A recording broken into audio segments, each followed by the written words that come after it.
Hello बच्चों, so let's read this question. The question says, from which end of the ovule and how does the pollen tube enters into the embryo sac of hibiscus flower? So इस question के ए part के अंदर हमें ये बताना है कि hibiscus flower के अंदर जो पोलन ट्यूब है वो एम्ब्रियो सैक के अंदर कैसे एंटर करती है एंड फ्रॉम विच एंड के थ्रू वो एंटर करती है. So this is the A part. Let's read the B part. B part के अंदर क्या कह रहा है? State the fate of the male nuclei present in the pollen tube. हमें क्या बताना है? जो मेल न्यूक्लियाई प्रेजेंट होते हैं पोलन ट्यूब के अंदर, हमें उनका फेट बताना है, मतलब कि आगे जाके उनके साथ क्या होता है, उनके अंदर क्या चेंजेस आते हैं. So let's begin our discussion on this question.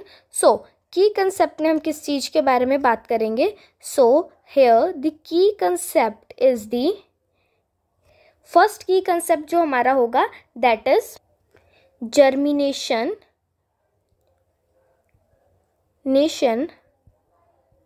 Of pollen tube in hibiscus and the male nuclei के बारे में हम डिस्कस करेंगे. Nuclei. So let's begin our discussion with germination of pollen tube, that is the A part. So A part के अंदर जो हम hibiscus flower की बात करते हैं, so in a hibiscus flower pollen tube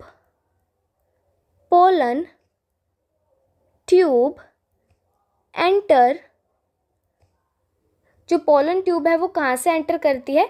that enter through the micropyle end. कहाँ से एंटर करती है? Enter through the micropyle end. Through the micropyle and.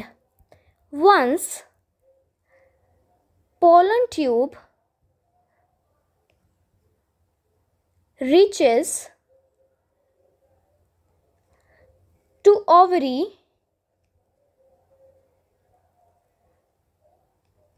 जब हमारी जो पोलन ट्यूब है, सो पोलन ट्यूब कहाँ से एंटर कर रही है? माइक्रोपाइल रीजन से एंड कर रही है. जैसे ही वो ओवरी तक पहुँचती है, it enter through the micropyle and then embryo sac through one of the synergids. So ये क्या क्या करेगी? It enter the ovule. Ovule के अंदर कैसे एंटर करेगी? ओव्यूल के अंदर एंटर करेगी through micropyle end embryo sac के अंदर कैसे एंटर करेगी? And enter in embryo sac through one of synerges. So basically क्या हो रहा है? जो हमारा पोलन ट्यूब है हिबिस्कस के अंदर, सबसे पहले तो हमें ये पता होना चाहिए it will enter into the ovule through the micropyle and. Ovule के अंदर एंटर करेगी थ्रू द माइक्रोपाइल एंड. उसके बाद एम्ब्रियो सैक के अंदर एंटर करती है through one of the synergids. So this is the A part. Let's see the B part. So B part के अंदर हमें ये बताना है जो मेल न्यूक्लियाई है, यानी कि जो मेल गैमीट है उसका क्या फेट है. So let's see that. सो जो हमारे पास क्या है? 2 मेल गैमीट हैं. वी हैव 2 मेल गैमीट और द न्यूक्लियाई. सो ये जो 2 मेल गैमीट्स हैं इनका हमें फेट बताना है. So let's see this. सो जो 1 मेल गैमीट जो है इसमें से और the nuclei that will fuse with the